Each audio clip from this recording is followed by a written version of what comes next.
What's up, everybody? Welcome back to a brand new episode of Over the Top Talk. I'm your host, Owen, and today I'm welcoming on a fighter that you've seen on my, Instagram, YouTube. I've posted him in the past. Just had a huge tournament overseas. Welcome back, Andrew Devito. How you doing today? I'm good. Thank you for having me. Perfect. And like I just mentioned, you just had a huge tournament. If I'm not wrong, you went 2-0 in that tournament overseas. Yep. Yeah, it went all good. So I had my first fight versus Greece. Won that one. Second fight, won that one as well by 1 minute rear naked choke. And then my third fight, it was a super close decision. I didn't win that one, but it could have gone either way almost. It was super, super close. Yeah, and obviously, I know you've had tournaments overseas, in the past. How was your experience this time around, kind of getting to go into a new little area?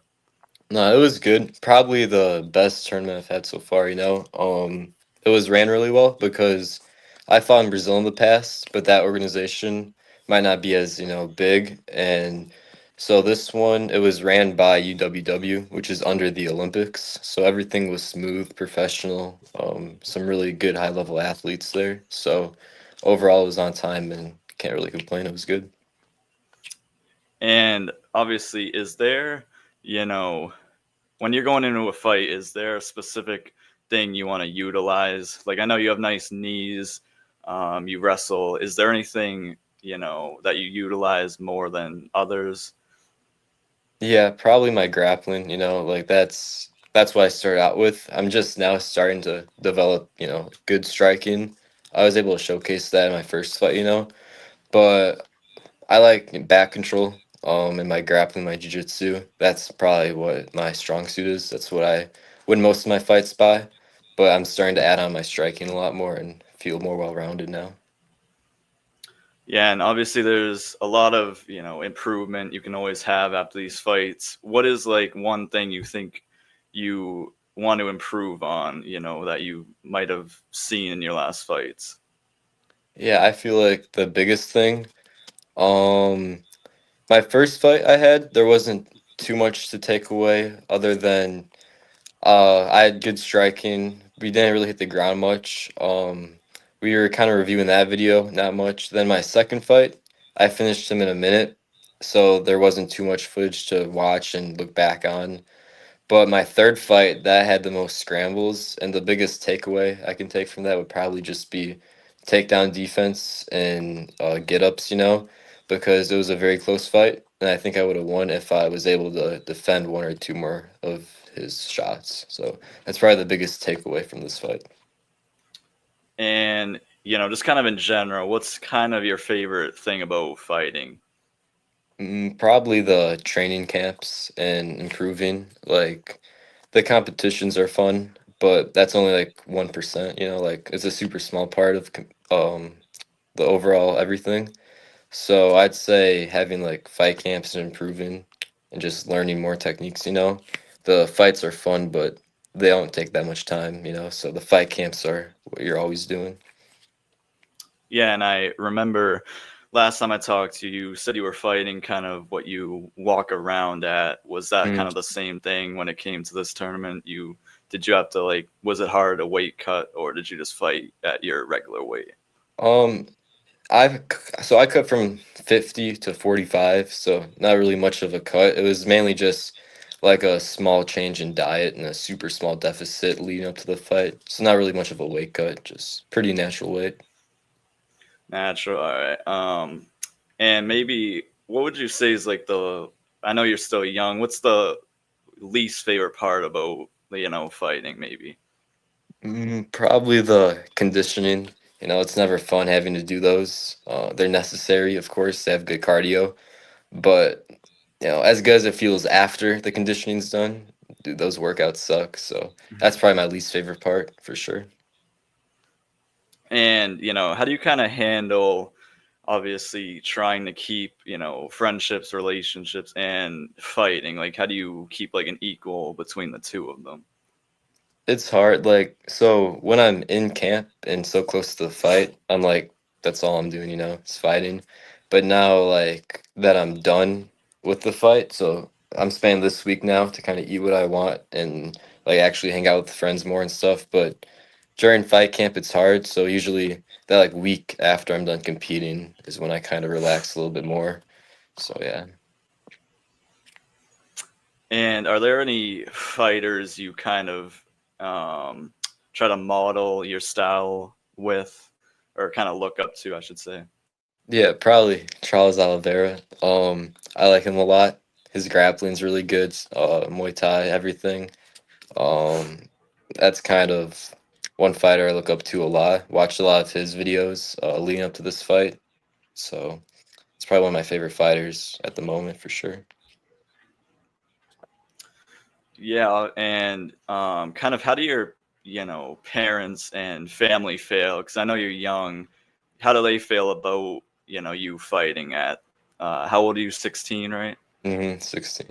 Yeah, they Yep. support it, of course. It's not they don't like it. In the like they think it's cool, but they don't like it in the sense that it's fighting, obviously. But overall, they're supportive. I wouldn't be doing what I'm doing without it, so I'm grateful. They're supportive for sure. Great. And kind of what keeps you kind of motivated to keep training and not stop or take like a couple breaks? Like what keeps you motivated to train? Thinking about what my opponent's doing, that's the biggest thing. Like when I'm training and it sucks, I just think my opponent's trained just as hard as I am, so you gotta train harder than him. That's the biggest thing I feel like. Just thinking about the fight and that my I gotta work harder than my opponent. Yeah, and kind of my last question for tournament related. When they hand you an opponent for these tournaments, is it kind of like randomized, or do you know like prior who you're gonna fight? So for my local fights, which aren't tournaments, they're just like one-on-one normal MMA fights. That they send a name, we sign the contract like 3 months ahead of time. But for these tournaments, I know when I know I'm gonna have a bracket like Brazil and Greece. I don't really know who I'm fighting until the week of, maybe not even, maybe like 2 days before. I know I have a lot of fights with high level guys, but yeah, like leading up to this fight, I found out who I'm fighting like 3 days before we flew out. But even online, there wasn't much info on them, so we couldn't really game plan, to be honest. Perfect. And maybe how do you handle nerves before you get into a fight? Mm, just trusting the training. You know, if you put the work in before the fight, then you just gotta trust it. But you're always gonna be nervous. Like people say they're not nervous sometimes in fights, but I feel like everyone gets nervous. So just trusting the training you did beforehand, I feel like is the biggest thing to handle it and just know you're ready. Perfect. And always with these interviews, I kind of go off topic a little bit. So I'll give you a couple questions like that. What's kind of your cheat meal that you choose kind of when you're Yeah. not training or like an off day? What would you Yeah. say is a cheat meal for you? So at least for after my fight, after every fight, the first thing I'll get is cheesecake. I don't know why, but that's like my favorite dessert. So after all my fights, the first thing, like when we were in Greece, I was done competing, went back to the hotel, got cheesecake. That's like number one. That's what I always get after my fights. Yeah, that's probably it. And what's maybe your favorite or choice of music when you're training? Mm, that's tough. Probably. I don't know. It's changing a lot. It kind of depends what's playing in the gym. But my it's pretty broad. I'll listen to anything. Anything that will get me motivated, I guess, and get me through the train session. I'm good with anything. Perfect. And is there anything like people would be surprised to learn about you? Mm, all I really do is train, but maybe outside of training, at least over winter, I'll snowboard a lot. That's probably one of my favorite things to do other than training. So yeah, over winter at least, if I'm not training, probably snowboarding. That's a lot of fun. Something I do. And let's see. Maybe what's one piece of advice that you would hand to someone that might want to get into MMA, kind of anything like that? Do you have any advice to give? Yeah, staying consistent is probably the biggest thing. Like most people don't see results in the first 3 months and want to quit. So just staying consistent, showing up, even when you don't want to, is the biggest thing. Just being disciplined. I feel like that's the biggest thing you can do when you're getting into it for sure. Yeah, and obviously you're still young, 16. What's your dream with the sport at the moment? Oh, UFC champ. That's the goal. That's the end goal. So that's yeah, that's that's it.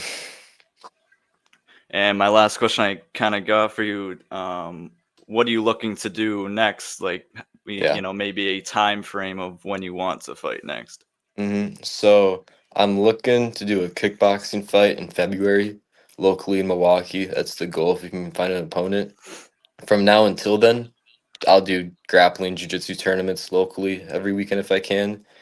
Then after I'm done with that kickboxing tournament in February, hopefully gonna fight in MMA Nationals again this year, which I believe is going to be in June. So win that kickboxing fight, then get back into some MMA in June for another national title. That's the game plan for the rest of the year. Perfect. And for anyone watching, listening, where can they find you, like on social media? So on Instagram, Andrew BJJ MMA. That's my Instagram. Yeah, it's my only social media. So again, Andrew BJJ MMA. Perfect. So for everyone watching, I'll drop his links obviously down in the description. Make sure to follow Over the Top Talk. We're on Instagram, as you see at the bottom, Twitter/X, and my TikTok's ODoggen16. All my clips are posted to all those social medias. You'll see clips from this interview, videos I do, and just other interviews that I'm looking forward to do. But for you, Andrew, you're obviously still young, like I mentioned. I wish you the best of luck. Obviously, I like to post clips. I've Yeah. posted some of yours in the past, so Mm-hmm. looking forward to see you fight and kind of grow as a fighter because I'm meeting you For at sure. 16. Yeah. So looking forward to it. But thank you for coming on. Yeah. Thank you for having me. For sure. And for everyone watching, make sure to like, subscribe, and I'll catch you all in the next one. Thank you, everybody.